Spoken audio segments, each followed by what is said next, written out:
महाकुंभ 2025 का मेला महिला नागा साधुओं के बिना अधूरा ही रहता है, क्योंकि महिला नागा साधु के पास ऐसे ऐसे चमत्कार होते हैं जिसे देख लोगों के होश उड़ जाते हैं। अपने पुरुष लोग के बारे में तो कई बातें सुनी होगी, पर महिला नागा साधु की बात करने से भी लोग घबराते हैं, क्योंकि यह महिला लोग अपने चमत्कारों को गुप्त रखनी है और सिर्फ ईश्वर से संपर्क साधने के लिए ही उनका इस्तेमाल करती है। इसलिए लोग महिला लोग के बारे में कुछ नहीं जानते, सिवाय इसके कि वह लोग है।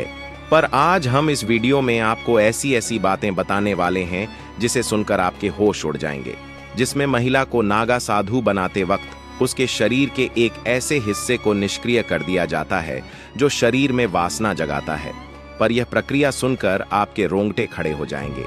आखिर एक आम महिला को महिला नागा साधु कैसे बनाया जाता है, आज की यह वीडियो देखकर आपको सब पता चल जाएगा। पर उससे पहले अगर आप भी भगवान को मानते हैं तो वीडियो को लाइक करके कमेंट बॉक्स में हर हर महादेव जरूर लिखिए। लिए आगे बढ़ते हैं। महिला नागा साधु कौन होती है, होती भी है या सिर्फ किताबों और कहानियों में मिलती है? क्या सिर्फ पुरुष ही नागा साधु बन सकते हैं? देखिए, इसका जवाब तो मैं आपको अभी बता देता हूं कि महिला नागा साधु होती है। अब आपके मन में सवाल उठ रहे होंगे कि क्या महिला नागा साधु भी पुरुषों की तरह बिना कपड़ों के हर पल रहती हैं? और नागा साधु बनने के लिए महिलाओं को अपने जिस्म का कौन सा पार्ट त्यागना पड़ता है? लंबे लंबे बाल, भभूत से लिपटा नंगा बदन, हर पल नशे में डूबी रहना, क्या यही पहचान है एक महिला नागा साधु की? कैसी है इनकी रहस्यमयी दुनिया? सभी जानते हैं कि नागा साधु वह होते हैं जिनमें काफी बड़े बड़े बाल होते हैं और वह निर्वस्त्र यानी बिना कपड़ों के रहते हैं और उनके शरीर पर हर तरफ भस्म लगी रहती है। लेकिन नागा साधु के बारे में इतने सारे फैक्ट हैं जिनके बारे में बहुत कम लोग जानते हैं। सबसे पहले आपको बताते हैं नागा साधु और साधुओं से अलग कैसे होते हैं। नागा साधु कई महीनों में दूसरे साधुओं से अलग होते हैं। सामान्य साधु आपको कहीं भी दिख जाते हैं और उनका रहन सहन का तरीका भी नागा साधुओं से काफी अलग होता है। नागा साधु हर तरीके से इस दुनिया से दूर रहकर तपस्या करते हैं और अलग ही लाइफ जीते हैं।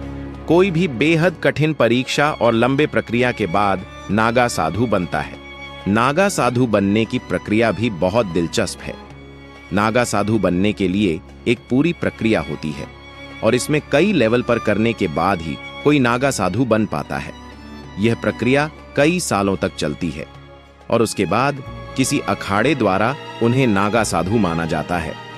इन लेवल्स को तहकीकात महापुरुष अवधूत लिंग भांग या टांग तोड़ नाम दिए गए हैं।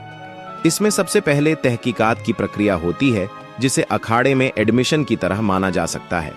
इसमें पहले नागा साधु बनने के इच्छुक इंसान की अखाड़े में एंट्री होती है और जांच पड़ताल की जाती है। इस दौरान अखाड़े के लोग यह तय करते हैं कि यह नागा साधु बन सकता है या नहीं। उसके बाद इन्हें अखाड़े में शामिल किया जाता है और कई सालों तक उन्हें साधुओं के साथ तपस्या करनी होती है।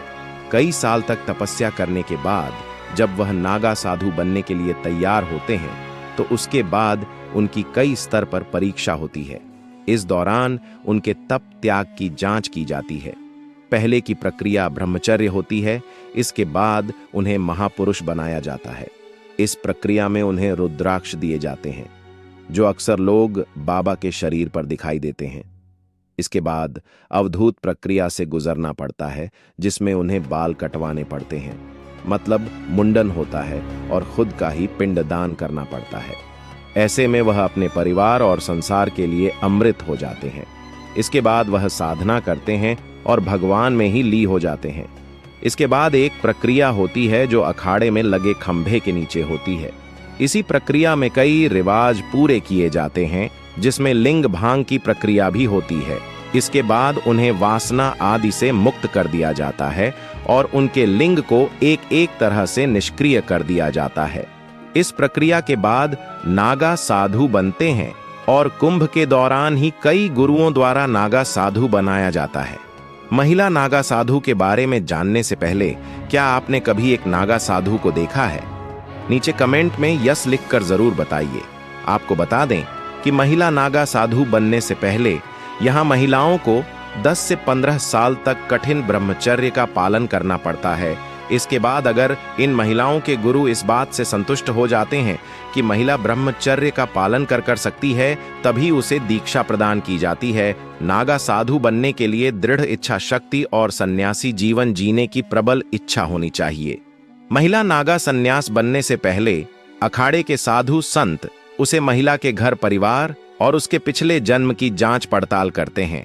महिला को भी नागा साधु बनने से पहले खुद का ही पिंडदान करना पड़ता है और पुरुषों की ही तरह महिला नागा साधु का भी मुंडन किया जाता है और फिर उसे महिला को नदी में स्नान के लिए भेजा जाता है। महिला नागा सन्यासी पूरा दिन भगवान का जप करती रहती हैं और सुबह सुबह जल्दी उठकर शिवजी का जप करती है।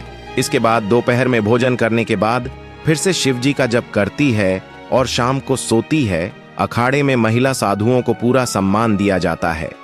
जब महिला नागा सन्यासी पूरी तरह से बन जाती है तो अखाड़े के सभी साधु संत उसे महिला को माता कहकर बुलाते हैं। साथ ही सन्यासी बनने से पहले महिला को यह साबित करना होता है कि उसका अपने परिवार और समाज से अब कोई मोह नहीं है।